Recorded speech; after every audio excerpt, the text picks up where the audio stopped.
महाराष्ट्राचे उपमुख्यमंत्री अजित पवार यांचा विमान अपघाती मृत्यूची बातमी अतिशय धक्कादायक आहे।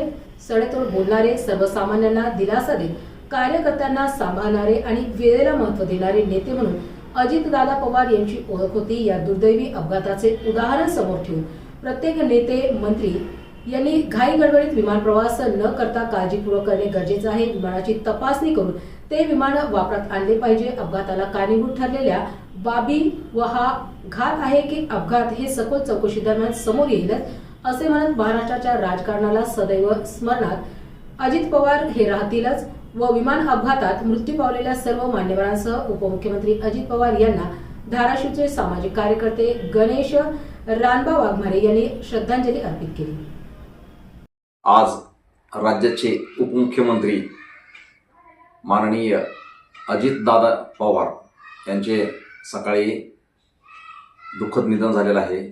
मुंबईवरून बारामतीकडे एका विमानाने जात असताना विमान लँडिंगच्या वेळेस विमानाला अपघात झाला आणि अजितदादा पवार यांच्यासोबत जे त्यांचे सहकारी होते त्यांचेही दुर्दैवी मृत्यू झाला। अजितदादा पवार यांचे निधनाची बातमी कळता अख्खा महाराष्ट्र हळहळतोय।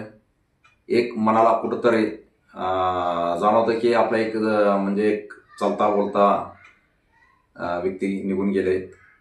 कालच त्यांचे एका विषयावरती चर्चा झाली आणि दादा म्हणजे एक महाराष्ट्रातील राजकारणातील एक परखड आणि स्पष्ट बोलणारे नेते होते।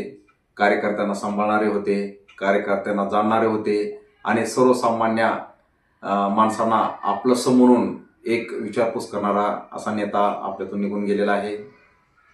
आज आम्ही फुले शाहू आंबेडकर उद्यान खरेदी समिती असेल, मतदार जनजागरण समिती असेल, पर्यटन जनजागृती संस्था असेल व इतर जे काही सामाजिक संघटना त्यांच्यातर्फे मी दादांना भावपूर्ण श्रद्धांजली अर्पण करतो आणि माझ्या परिवाराच्या वतीने देखील त्यांना भावपूर्ण श्रद्धांजली अर्पण करतो।